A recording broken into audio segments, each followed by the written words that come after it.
रूप में देखते हैं। तो महावीर की परंपरा में लोगों ने अनुप्रेक्षा को भावना के अर्थ में डाल दिया है, और भावना के अर्थ में डालने के बाद वे कहते हैं कि अनित्य, अशरण, एकत्व, अन्यत्व जैसी भावनाएं भी भाई जाए। तो एक तो होता है चिंतन और मनन। याद रखिए, अनुपश्यना और अनुप्रेक्षा ये दोनों दो तल पर होते हैं। एक तो है चिंतन और मनन के तल पर, और दूसरा होता है उसकी ठोस अनुभूति के तल पर। जैसे कि चिंतन और मनन के तौर पर हम कैसे करते हैं?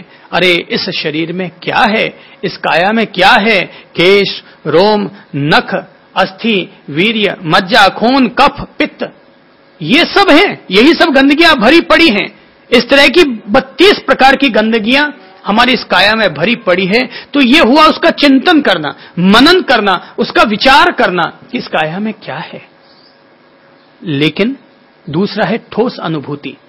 तो ये अनुपश्यना जो हमने की, ये जो अनुप्रेक्षा हमने की, ये जो हमने भावना भाई, एक तल तो यह हो गया। 20% इससे भी लाभ होता है, पर असली लाभ तो हमें अपनी ठोस अनुभूति पर ही होगा कि इस काया में क्या है। जैसे कि मैं कहूंगा कि इस काया में है कफ, मैंने कहा इस काया में है कफ, कह दिया, कोई प्रभाव पड़ा? तभी हमें एक छींक आई और नाक में से सेड़ा निकल के आ गया है। सामने बैठे वाला व्यक्ति क्या देखेगा? वो भी अनुपश्यना हो रही है? एक व्यक्ति के नाक में से पानी आया, उसने छींका, वहीं फेंक दिया। दूसरा पास में बैठे रहने वाला व्यक्ति मन में विचिकित्सा करता है, घृणा करता है, गंदगी। ये फिर हुई अनुपश्यना।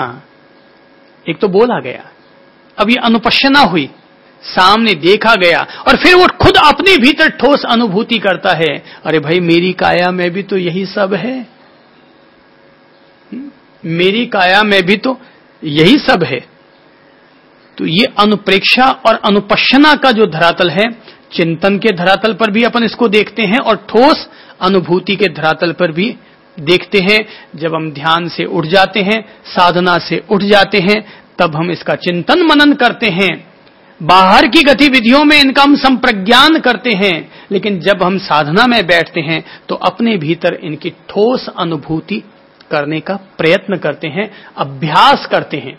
जरूरी नहीं है कि हमें 3 दिन में कायानुपश्यना पूरी हो जाए, और यह भी जरूरी नहीं है कि कायानुपश्यना को अपन कोई सिर से लेकर पांव तक क्रमशः करते ही रहे। तत्व को समझ लो, मार्ग को समझ लो, और फिर कहीं से भी शुरू कर लो। मार्ग अब हमें समझ में आ गया कि भाई शमशान पर्व है कि एरिया पथ पर्व है या प्रतिकूल मनसीकार पर्व है। ये जो महासती पट्ठान सुत्त में अलग अलग जो पर्व आए, अलग अलग जो अध्याय आए, अलग अलग जो बिंदु आए, अपन लोग इनमें से कहीं से भी शुरू कर सकते हैं। सीधे चित्त की अनुपश्यना भी कर सकते हैं, जरूरी नहीं कि कायानुपश्यना भी हो। पर कायानुपश्यना पहले इसलिए करवा रहे हैं क्योंकि काया स्थूल है। चित्त पर अपन लगातार केंद्रित नहीं रह सकते, उसके उदय और विलय पर अपन पूरी तरह सचेतन नहीं हो सकते। तो फिर पहले काया तुम्हें पकड़ में आ रही है, तुम्हारी अनुभूति में आ रही है, तुम्हारे समझ में आ रही है, तुम थोड़ा उस पर जागरूक हो सकते हो। जब कायानुपश्यना पूरी सध जाएगी तो फिर चलना तो आ गई है। कायानुपश्यना से तो व्यक्ति को मुक्ति नहीं मिलने वाली। कायानुपश्यना से तो व्यक्ति बुद्धत्व के कमल को खिलाने में समर्थ नहीं हो सकता। करनी तो चित्तानुपश्यना ही है, पर चित्त की अनुपश्यना पहले चरण में नहीं हो सकती। तो इसलिए कहते हैं पहले आनापान को साधो, फिर कायानुपश्यना को साधो, और फिर वेदनानुपश्यना को साधो, और उसके बाद चित्तानुपश्यना को साधो। अगर अपन लोग साधना में बैठते हैं और अनुपश्यना करने में हमारी पकड़ हो चुकी है, और अगर हम सीधे ही चित्तानुपश्यना, चित्त की धाराओं के प्रति अगर हम स्मृतिमान हो रहे हैं, उनका अगर हम संप्रज्ञान करें चित्त की धाराओं का, तो कायानुपश्यना की कोई आवश्यकता नहीं है। अब यही जो बात आती है ना कि जैसे कि आप कहते हैं सबसे ज्यादा विचार ही आते हैं, वो क्यों आते हैं? वो इसलिए आते हैं क्योंकि अभी तक हम पहले स्थूल पर ही सजग नहीं हो पाए, सीधे अपन लोग सूक्ष्म से लड़ने लग गए। पहले जो सामने सेना खड़ी है उससे तो अपन लड़ ही नहीं पा रहे हैं, और जो अंदर में जो छिपी हुई सेना है उस सेना से भिड़ने की अपन सोच रहे हैं। चित्त तो बहुत बारीक चीज हुई शरीर की। पहले जो स्थूल काया है इसके वेदन संवेदनों को ही अपन सजग नहीं हो रहे हैं, उन्हीं को नहीं पकड़ पा रहे हैं, इसके उदय और विलय कोई नहीं समझ पा रहे, तो चित्त के उदय और विलय को अपन साक्षी भाव से कैसे समझ पाएंगे? साक्षित्व रहेगा ही नहीं, अपन बह जाएंगे विचारों में और साक्षित्व भी ठंडा पड़ जाएगा और अपन भटका करके बोले क्या किया? बोले आधे घंटा ध्यान किया, पर खुद से पूछो तुमने क्या किया? तो मैं कहूंगा केवल आधे घंटे तक भाव भ्रमण किया, चित्त की परिक्रमाएं तुम लोग घुमाते रहे, तुम्हें लगता है तुमने ध्यान किया होगा, पर जो व्यक्ति दूसरे के चित्त की दशाओं को समझ रहा होगा वो जानता होगा कुछ नहीं कर रहा है, बंदा भटक रहा है। बाहर से दिखता है ये काया एक मंदिर है, तो निश्चित ही मंदिर होगी, लेकिन इसमें भगवान की मूर्त नहीं दिखाई देगी। ये काया चाहे वो मेरी हो, आपकी हो, सबकी हो, ये काया एक मंदिर के रूप में दिखाई देती है। काया बहुत सुंदर है, मंदिर बहुत सुंदर है, पर मंदिर में भगवान नहीं है। काया सुंदर है पर मंदिर में भगवान नहीं है ना। दुनिया में जितने सारे मंदिर बने हुए, कितने सुंदर सुंदर मंदिर हैं, पर उसमें भगवान है क्या? भगवान की मूर्त हो सकती है, पर भगवान, यही तो अनुपश्यना का मार्ग अपन लोगों को समझाता है कि ये जो काया है, पहले स्थूल को पकड़ो, पहले स्थूल को पकड़ो, स्थूल पर सजग होने की कोशिश करो, ताकि तुम इसमें क्या उदय विलय हो रहा है पहले इसको समझ लो, उसके बाद चित्त में क्या उदय विलय हो रहा है। क्योंकि साक्षित्व साधना पड़ेगा ना, जागरूकता साधनी पड़ेगी। हां, अभी तक तो संवेदना ही पकड़ में नहीं आ रही है, वेदना ही पकड़ में नहीं आ रही है। काया के जो उपद्रव उठते हैं वो ही हमारे पकड़ में नहीं आ रहे हैं, तो हम चित्त के उपद्रवों को कैसे पकड़ पाएंगे? ये काया में उपद्रव होते हैं, कुछ महसूस तो होंगे ना आपको, भूख लग गई कुछ महसूस तो हुआ, कि नींद आ रही है कुछ महसूस तो होगा, पर चित्त में जो प्रवाह चल रहे हैं वो कैसे पकड़ में आएंगे, कैसे महसूस करेंगे? है जी,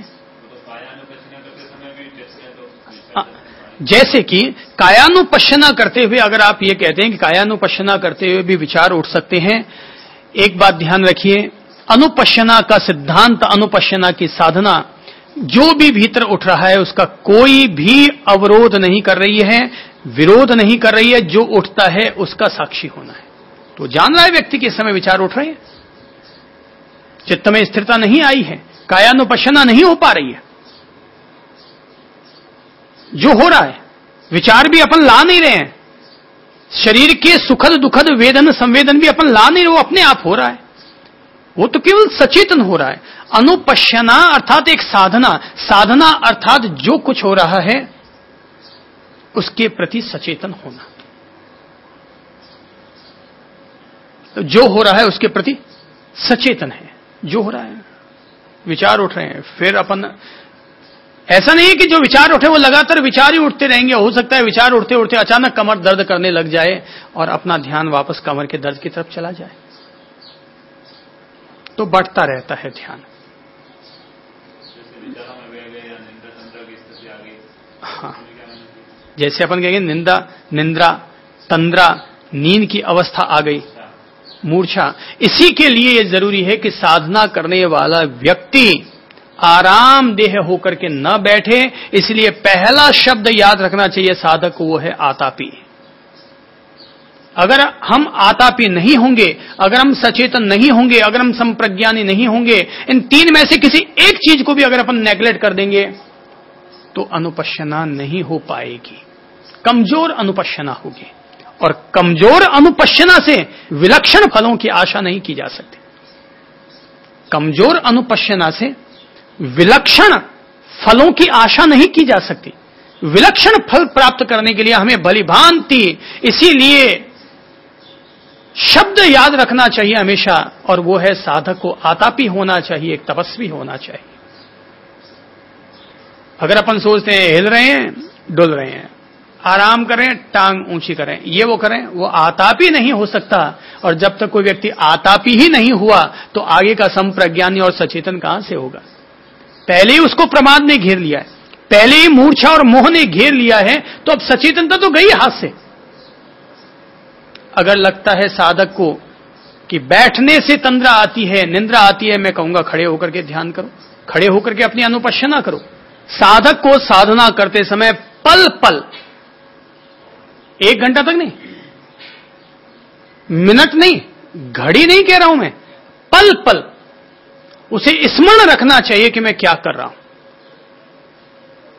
हमारा चित्त तभी प्रभावित होगा, हमारा चित्त हमें तभी भटकाएगा जब हम अपनी स्मृति को भूल बैठे हैं, अपनी सचेतनता को भूल बैठे हैं, तब चित्त भटकता है, नहीं तो कोई हालत में नहीं भटकेगा। हम अपने लक्ष्य को भूल बैठे, संकल्प को भूल बैठे, हम क्या करने बैठे हम ये भूल बैठे, तब ही चित्त भटकेगा। पर अगर हमें पल पल 3 तत्वों को अगर हम याद रखेंगे, मैं आतापी हूं, इस समय मैं अपने आप को तपा रहा हूं, मैं अगर साधना के लिए बैठा हूं 1 घंटा, आधे घंटा, 40 मिनट, मैं अपने आप को तपा रहा हूं, शुद्धि करने के लिए मैं बैठा हूं, अपने आप को जानने के लिए बैठा हूं, अपने भीतर होने वाली हर सच्चाई के उदय से साक्षात्कार करने के लिए बैठा हूं। अगर हमारे भीतर ये बोध रहेगा, प्रगाढ़ बोध रहेगा, तभी तो हम संप्रज्ञान कर सकेंगे, तभी तो हम भली भांति जान सकेंगे, तभी तो हम अपने भीतर पूरी तरह सचेतन हो सकेंगे। अपन क्यों बैठे हैं साधना करने के लिए? दुनिया को दिखाने के लिए? वे क्यों बैठे हैं? रोज कोई आदत थोड़ी पड़ गई है, जैसे भांग पीने वालों की भांग पीने की आदत पड़ गई है, बीड़ी फूंकने वालों की बीड़ी फूंकने की आदत पड़ गई है। क्या आपने भी साधना को अपनी वैसी आदत बना लिया अपन लोगों ने कि भाई सुबह उठ के बैठना ही है आधे घंटा? वे क्यों बैठ रहे हैं? और बैठ रहे हैं तो मुझे उसके लिए क्या तैयारी रखनी चाहिए अपने पास? अगर मैं एक तप नहीं रहा हूं तो मैं करूंगा क्या बैठ करके? फिर तो तकिया लगा के बैठ जाओ ना। साधना कर रहा है व्यक्ति, अर्थात वो अपने आप को आतापी बना चुका है। मैं तप रहा हूं, इस समय मैं 5 घंटे 1 घंटे बैठ करके एक तपस्वी की तरह अपने आप को तपा रहा हूं, हिलूंगा डोलूंगा नहीं, स्थिर होकर के चित्त को भी शरीर को भी स्थिर होकर के इसमें जो सहज जो सच्चाइयों का उदय हो रहा है, मैं उस हर सच्चाई से साक्षात्कार करूंगा। कोई विरोध नहीं है, अनुपश्यना का मार्ग कोई विरोध नहीं करता। हो सकता है साधना में बैठे बैठे आपके भीतर विकार का भी उदय हो जाए, संभव है, कोई विरोध नहीं करता, बोले ठीक है जो है। ये पलायन का मार्ग नहीं देता है, आंसू ढुलकाने का मार्ग नहीं देता कि मेरे भीतर ये सब क्या क्या हो रहा है। अरे भाई जो हो रहा है तुम्हारा अपना हो रहा है, तो आतापी है वो, संप्रज्ञान कर रहा है, अर्थात सम्यक